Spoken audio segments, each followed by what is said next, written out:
If you're new to Shopify or if you've been on the space for a while, you know that there's a lot of tools and integrations out there for Shopify. But here are 7 key tools and integrations that you'll definitely want to have in your Shopify setup. We're going to cover them here in this video. So, the first thing is analytics. Analytics are so key because it allows you to track the behavior that happens on your website. It allows you to track how many customers are actually coming to your website, how long are customers staying on the website for, how many pages are customers visiting. And this is all key to helping you understand how you can actually improve your website based on these metrics. So for instance, if you are noticing that the average duration that a customer is staying on your website is only 2 seconds, then clearly you know that, okay, there's some changes that we need to make. If customers are only staying on your product page maybe for 3 seconds, maybe there's changes that we need to make. But if you don't have these analytics and you're not able to look at this data, you won't know that and you're just running blind. So that's why it's so key for you to use your analytics, and the Shopify analytics are built right into your Shopify dashboard, giving you all this information. It's free and it's very simple to use, and there's a lot of guides out there on how to use it. It actually takes us to our next point here, which is Google Analytics. And this is another analytics tool like Shopify, but it goes deeper and it gives you much more insight and metrics to be able to see the entire full customer journey beyond even checkout. So Shopify Analytics is a little more basic. It's a little more simple and straightforward.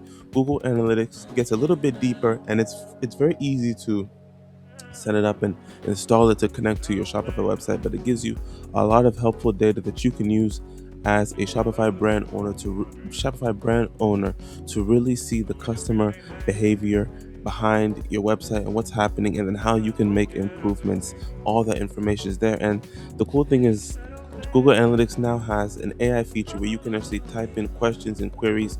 For instance, if you want to say, can you compare our traffic from last month to this month, or can you compare our traffic from last year Q2 to this year Q2, and you can actually have that comparison side by side, and it can show you all those different metrics.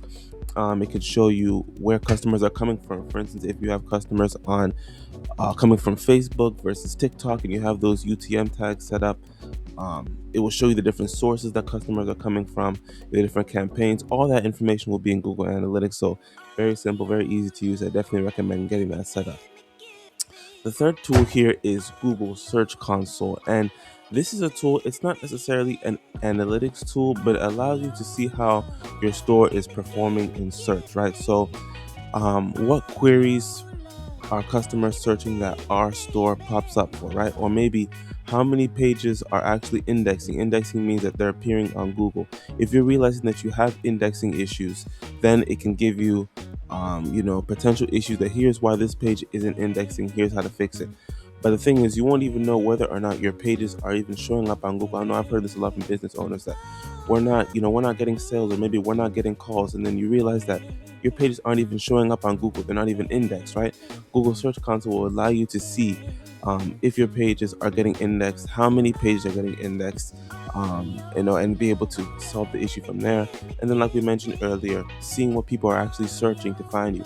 The interesting thing is, if you can see what searches people are using to find you, you can actually use that information to then double down, right? So if you see a specific keyword that your brand is getting is appearing in the results for, then you can say, okay, we're getting found by this specific keyword, let's double down on that, and then let's use this to continue appearing more and more for that keyword.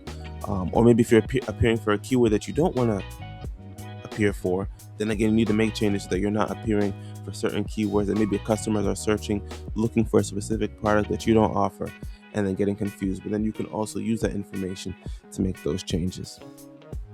Moving on to point 4 is a heat mapping tool. There's so many out there. There's Optimizely, there's Microsoft Clarity, there's Hotjar, but you need some type of tool to be able to visually see where customers are clicking, how far down the page they're scrolling, at what point are they abandoning the pages, right?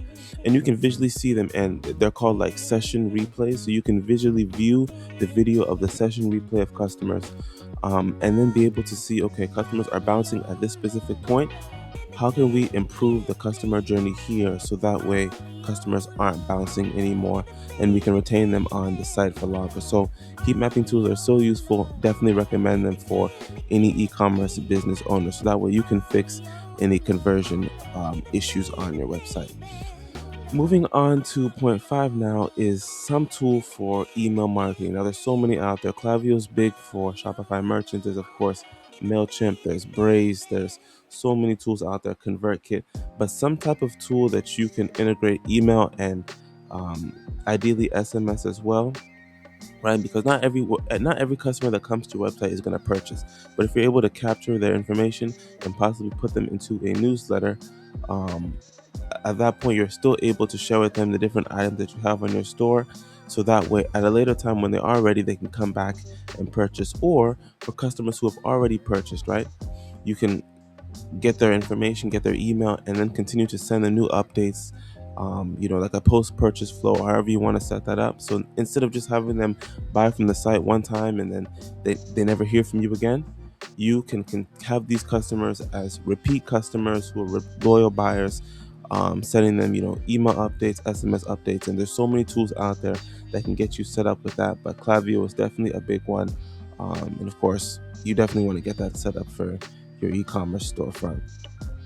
Moving on to point six now is reviews. Reviews are so key as a business owner to build that social proof, to be able to share, what customers are saying about your business. And then for potential customers who come to your website, they can read these reviews and then be able to make good purchasing decisions based on these reviews. You can even leverage your reviews and then post them on your different platforms, so that way customers and people browsing through these social platforms who come across your brand can see this social proof from previous customers. There's so many tools out there. There's Yapto, there's Judge Me, there's Trial, so many good and affordable tools out there that you can use to be able to collect reviews onto your Shopify store. And then the last tool that's really key for Shopify merchants is Shopify Flow. And this is also a free tool built in by Shopify, but what this allows you to do is automate a lot of the busy work. So things like order tracking, restock alerts, customer segmentation. You don't have to do any coding and you don't have to do it manually, but you can actually set it up in Shopify Flow to automate this entire process in the back end, so that way you can focus on the more important things. So there's a lot of tools here, a lot of things, right? You might not be able to install this in one day, but what I would do is over time come back, revise this video, and over time gradually get these tools integrated into your business workflow to allow you to just make better data-driven decisions and to simplify the process over time. Especially as you get more busy, you may be onboarding more team members, things get busy, right? You want to automate as much of the process as possible, and so a lot of these tools, that's where a lot of these tools come in, just to make the whole process easier. So hopefully this video was helpful here. If you're looking for Shopify support, please feel free to visit the link in our bio. Take a look around, see some of the cool things that we're working on. Have a lot of cool case studies as well. So yeah, feel free to take a look around and see some of the cool things that we're working on, some of the cool things that previous customers have said, and definitely we'd love to have a conversation and see how we can help. Again, if you have any questions at all, please feel free to hit the link in the description or send us an email as well. We'll be more than happy to have a conversation. All right, thank you.